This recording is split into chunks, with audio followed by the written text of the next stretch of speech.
Fait que là, je me trouve avec. B7 Hack, B7. Ouais. Puis ça fait combien de temps que t'es dans la scène montréalaise? Dans la scène montréalaise, ça fait pas très longtemps. C'est peut-être 2 ans que j'étais à Montréal, mais ça fait une couple d'années que je commence la musique. Tu viens d'où originalement? Moi, je viens de l'Estrie, de Stoughton, petit village. Y a-tu genre la musique là-bas? Y a-tu un Un petit scene festival de jazz une fois par année, sinon je veux dire, un show à Saint-Jean, mais c'est pas énormément musical comme village, là. C'est plus basé sur le tourisme. Puis alors, qu'est-ce qui t'a amené à Montréal? Tu voulais poursuivre la musique en tant que carrière?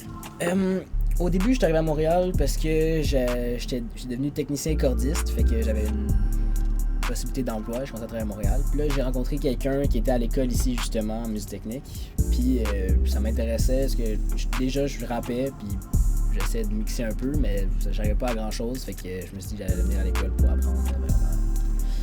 Fait que qu'est-ce que tu souhaites amener à la musique? Qu'est-ce que tu veux amener, genre, your ultimate goal? Mon ultimate goal, c'est de rassembler les gens. Parce que, surtout à Montréal, exemple, je vais donner par exemple la scène du rap. Il y a beaucoup de jaloux, on dirait. Il y a beaucoup de shows de rap où est-ce que tu as peut-être une couple de personnes qui bouncent en avant. À part c'est une star internationale qui vient à Montréal. Les plus petits shows, tu as beaucoup de gens qui sont là, mais que ça y vibe pas beaucoup. On sent qu'il y a comme une espèce de crainte de se laisser aller puis de vibe. Puis il y a beaucoup de gens aussi dans la musique à Montréal qui sont très bons, mais qui font quantity over quality. Yeah. Puis ça, c'est les gens en général qui vont bump un peu plus, versus il y a des gens qui sont très très forts, qui ont de la misère à se promote, qui sont vraiment quality over quantity, puis qui sont très bons, c'est sûr, de la misère à se promote, justement. Mais tu sais, quand t'as parlé tantôt de jalousie dans la musique, tu penses que ça, c'est genre un bump in the road quand ça vient à l'évolution de la musique montréalaise? Comme tu sais, il y a des eras qui viennent avec la musique. Tout à fait. Tu penses que ça, c'est juste genre un parti de l'era dans laquelle on se trouve? Ben, je pense que c'est une phase, parce que, à quelque part, si t'es juste avec des gens dans la musique qui sont mauvais, tu vas avoir l'impression que t'es bon, même quand t'es mauvais. Fait que plus il y a de gens qui ont du talent dans la musique, proche de toi, plus tu vas avoir l'impression que t'es pas tant bon, fait que plus tu vas vouloir t'améliorer. Des fois, il y en a qui vont abandonner, mais plus tu vas vouloir t'améliorer, plus tu vas aller loin, parce que justement, t'as des gens proches de toi que tu vois que c'est ça être bon, tu sais. Fait que ça donne le goût d'aller plus loin, puis de te forcer, puis de mettre de l'effort. Fait que t'es en train de dire don't surround yourself avec des yes men, surround yourself avec genre du monde qui veut te pousser à genre rendre ta musique. Si t'es le meilleur dans ce que tu fais dans la pièce, t'es pas dans la bonne pièce. Ok. Fait que toujours chercher ce niveau-là d'extra pour être genre de belle ça, dans le fond. Tout à fait. Ouais. Fait que, tu sais, là, on parlait de comment la scène ça évolue, mais toi, tu le vois comment dans le futur? Moi, je vois que Montréal, il y a beaucoup de potentiel. C'est sûr qu'exemple, il y a un petit barrage, c'est la langue française avec notre accent. C'est sûr qu'au niveau du rap, du chant français, c'est sûr que des fois, ça a de la misère un peu à traverser, aller en France, où les gens, des fois, ils écoutent un peu moins. Mais c'est pas vrai à 100% et je pense que ça peut évoluer. Mais en tant que tel, tu sais, Montréal, c'est les producers, c'est les DJ qui deviennent internationaux. Fait que c'est vraiment la musique. Oui, des fois, il y a le langage qui peut être une barrière, mais sinon, il n'y a pas de barrière. Tu sais, Kaytranada, par exemple, oui, en The Balls, il parle en anglais, mais ça reste que sa musique, elle peut parler à tout le monde sur la planète parce que c'est de la musique. Mais là, tu es en train de parler de langue. Ouais. Tu penses que l'aspect bilingue de Montréal influence la scène de rap? Parce que tu sais, je pense qu'il y a beaucoup de monde bilingue à Montréal, anglais-français, ou même le franglais. Tout à fait. Tu penses que il y a de l'influence sur la musique? Clairement, c'est sûr que, tu sais, exemple, il y a beaucoup, le rap montréalais, que c'est l'accent québécois, mais il y a aussi du rap montréalais que ça va être un accent qui est plus de France. C'est peut-être quelqu'un qui est déménagé de la France, mais qui va intégrer à son rap des anglicistes, des mots du créole, des mots, des mots arabes aussi. Fait que ça fait que c'est un mélange qui crée aussi le rap montréalais. C'est pas nécessairement juste l'accent, c'est aussi juste des termes qui peuvent être utilisés. Puis toi, en tant qu'artiste, tu veux ramener quoi à la scène? Je veux...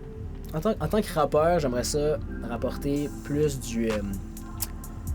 de l'honnêteté, puis pas juste du flex. Il y a beaucoup de gens que, tu sais, comme, oui, le rap, le gangster rap, c'est beaucoup du flex, mais ça reste, exemple, en France, la scène de rap mélodique, de rap lyriciste, de, tu sais, quelque chose de très politique dans le rap, c'est encore très présent. C'est peut-être un peu moins présent qu'il y a une trentaine d'années, mais c'est encore très présent. Au Québec, ici, c'est beaucoup plus du gangster rap qui est mis de l'avant, tandis qu'il y a des artistes qui ont des paroles incroyables qui sont pas nécessairement mis de l'avant parce que c'est des choses qui sont un peu moins...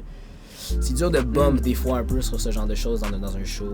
T'as-tu genre un top 3 artistes? Top 3 artistes de rap montréalais? Montréalais, ouais. Ça va être... C'est un peu dur à dire parce que je vais nommer mes amis parce que je supporte, mais dans ma classe, il y a un gars qui s'appelle Barbe Noire, qui lui est très fort. Il vient souvent chez moi record avec mon coloc, Kuro Lucari, qui est très très fort en rap aussi. Il y a des artistes comme Kelly qui sont... En tout cas, il y a beaucoup d'artistes qui vont boom dans les prochaines années. Là, on va avoir une nouvelle vague de très bons rappeurs à Montréal. Mais tu sais, genre en parlant de scène, comme est-ce que the vision c'est de go up all together? Yes. T'sais, on va s'organiser des shows à un certain point. T'sais, même si des fois les DA sont pas toutes similaires, on peut trouver un chemin pour faire un show qui a du sens quand même si les DA sont différentes des fois. Fait que c'est vraiment un self-supporting scene. Genre tout le monde s'entraide pour to reach the dream. Yeah. Fait que what's the dream? The dream, c'est d'avoir du fun, puis de vivre de sa musique, puis de transmettre des messages, puis d'encourager les gens dans leur projet. Puis tu sais, à la fin, quand t'aurais comme 85 ans, right? Ta carrière, tu sais, t'es retired, là, t'as fait ta musique, you made your living, all that. Comment est-ce que tu veux que le monde se rappelle de toi?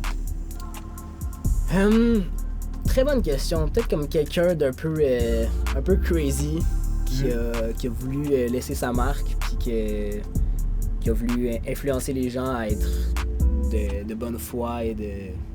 C'est ça, juste la gentillesse. C'est bon de partager la gentillesse. Il y a beaucoup de gens qui ont l'air corrects, mais qui sont wack à un certain niveau aussi. Puis, je vais pas nommer des gens, mais dans la nouvelle scène qui est de Montréal, des rappeurs québécois qui ont même fait des shows en France avec Remastered, par exemple. Il y a beaucoup de ces gens-là qui sont très hautains, en vraie vie.